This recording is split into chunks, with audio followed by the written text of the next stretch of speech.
जय हिंद। स्वागत है आप सभी का आपका अपने YouTube channel mission top science classes में। दोस्तों, आज मैं आपको फिर से फिजिक्स का टॉपिक लेकर के आया हूं। इससे पहले हम लोग फिजिक्स में यूनिट एंड डायमेंशन के चैप्टर को कवर कर चुके हैं और उनसे जितने भी महत्वपूर्ण प्रश्न बनते थे उसको हम लोगों ने कवर किया। चलिए, आज हम लोगों का एक नया टॉपिक है। आज हम लोग एक नए चीज को सीखेंगे। आप लोग ध्यान से इनको समझेंगे और सीखने का प्रयास करेंगे। हम लोगों का टॉपिक रहने वाला है वेक्टर एंड स्केलर। ठीक है, फिजिक्स का टॉपिक है वेक्टर एंड स्केलर। हम लोग इसी के बारे में जानेंगे। देखिए, वेक्टर इसको हम लोग सदिश कहते हैं, एंड और हो गया स्केलर मतलब क्या होता है, अदिश होता है। ये फिजिक्स का वो महत्वपूर्ण चैप्टर है जो आपको भौतिकी के अंदर, फिजिक्स के अंदर कोई भी भौतिक राशि हो तो उनके स्थिति के बारे में पता करने में सबसे महत्वपूर्ण ये योगदान देता है वेक्टर एंड स्केलर। यानी भौतिक राशियों को दो भागों में बांटने का काम करता है कौन, तो ये वेक्टर एंड स्केलर। आज हम लोग इनको अच्छी तरह से कवर करेंगे। और आप किसी भी प्रकार की एग्जाम की तैयारी कर रहे हो, चाहे वो आप यूपीएससी में हो तो वहां भी आपको इनसे प्रश्न पूछे जाते हैं, बीपीएससी हो या अदर स्टेट पीसीएस हो, रेलवे हो, किसी भी प्रकार का कॉम्पिटिटिव एग्जाम की तैयारी कर रहे हैं तो हर एक प्रश्न में एग्जाम में आपको यहां से प्रश्न बनता है। तो चलिए हम लोग बिना देर किए करते हैं स्टार्ट। देखिए, सबसे पहले हम लोग बारी बारी से इसमें एकदम स्थिर से इनको सीखेंगे। देखिए, वेक्टर की हम बात करें तो वेक्टर को हम लोग कहते हैं सदिश। अगर हम इन सदिश को डिवाइड करें तो ये सदिश हमें प्राप्त होता है 100 प्लस दिश करेंगे तो क्या मिलेगा, सदिश मिलेगा। 100 प्लस दिश करेंगे तो क्या मिलेगा, सदिश मिलेगा। और यदि हम इसमें सा का अर्थ देखें तो सा का अर्थ होता है क्या, तो 7, और दिश का मतलब क्या होता है, तो दिशा होता है। तो देखिए, इसका अर्थ ये हो रहा है कि सदिश का साथ में क्या होना चाहिए, दिशा होना चाहिए। देखिए, तो साथ में जिनका दिशा हो, कहने का मतलब जिन भौतिक राशियों के पास परिमाण तो हो ही और साथ में इनका क्या हो, तो दिशा हो। परिमाण भी हो और प्लस में साथ में इनका क्या हो, तो दिशा हो, तो वे भौतिक राशि आपका क्या कहलाता है, तो सदिश कहलाता है। तो वे भौतिक राशि जिनका परिमाण भी हो और दिशा भी हो उसे हम लोग क्या बोलेंगे, सदिश राशि बोलेंगे। क्या बोलेंगे, सदिश राशि बोलेंगे।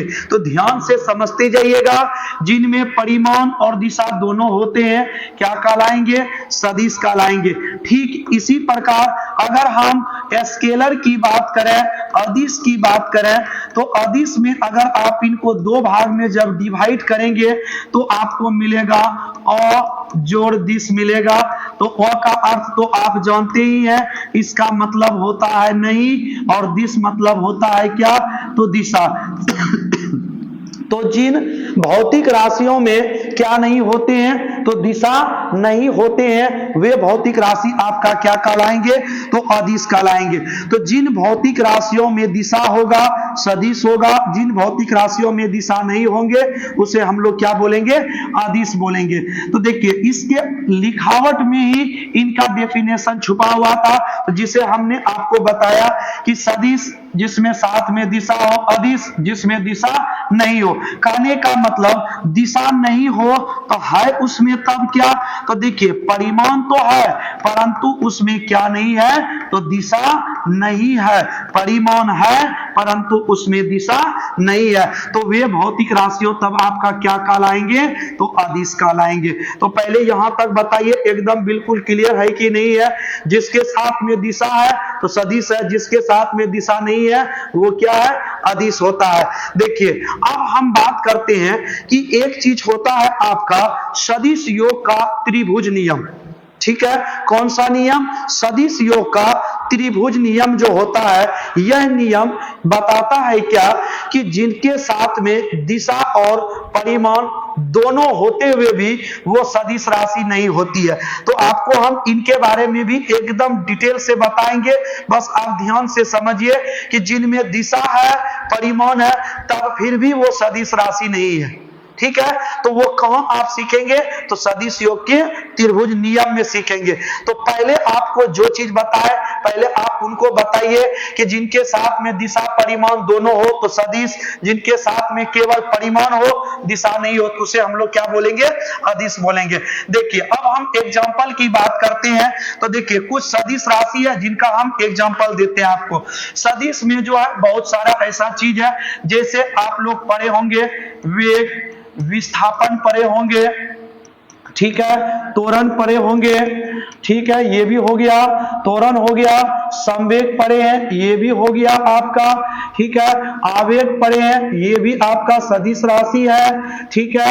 इनके बाद आप लोग धारा घनत्व का नाम सुने होंगे, ये भी सदिश राशि है। चुंबकीय क्षेत्र की बात करें तो ये भी क्या है, तो सदिश राशि है। विद्युत क्षेत्र की बात करें तो विद्युत क्षेत्र भी क्या है, तो सदिश राशि है, ठीक है। तो ये सभी इनका महत्वपूर्ण चीज है जो आपको सदिश राशि में याद रखना है। ठीक इसी तरह अदिश की हम बात करें तो अदिश में कौन सब आएंगे, तो ध्यान देंगे यहाँ पर।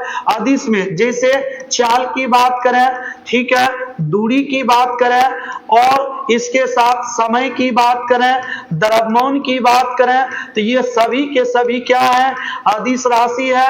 विद्युत धारा की बात करें तो ये सभी क्या है, विद्युत धारा भी अदिश राशि है। साथ में कार्य भी क्या है, अदिश राशि है। ऊर्जा क्या है, तो अदिश राशि है, ठीक है। घनत्व क्या है, तो अदिश राशि है। तो इस तरह से बहुत सारे भौतिक राशियां हैं जो आपका क्या है, अदिश है, ठीक है। अब आपको हम उस चीज की ओर लेकर चलते हैं जिनमें दिशा और परिमाण तो है, ठीक है, तब फिर भी वे कौन सी राशियां हैं, तो वे आपका अदिश राशियां हैं। तो ध्यान देंगे, आप लोगों को कभी पूछ देता है कि बताइए इसमें दिशा और परिमाण दोनों रहते हुए भी ये आपका अदिश राशि कैसे हुआ, इस पर ध्यान देंगे।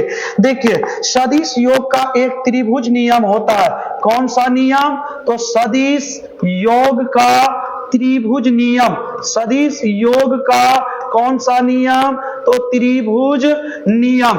कुछ भौतिक राशियों ऐसे हैं जो सदिश योग के त्रिभुज नियम का, चतुर्भुज नियम का, इन सभी चीजों का पालन नहीं करता। तो जो इनके नियम का पालन नहीं करेगा तो समझ लीजिए कि उनमें दिशा और परिमाण होने के बावजूद भी वे आपके क्या हो जाएंगे, तो अदिश राशि हो जाएंगे। तो इसी का शिकार कुछ ऐसे भौतिक राशि है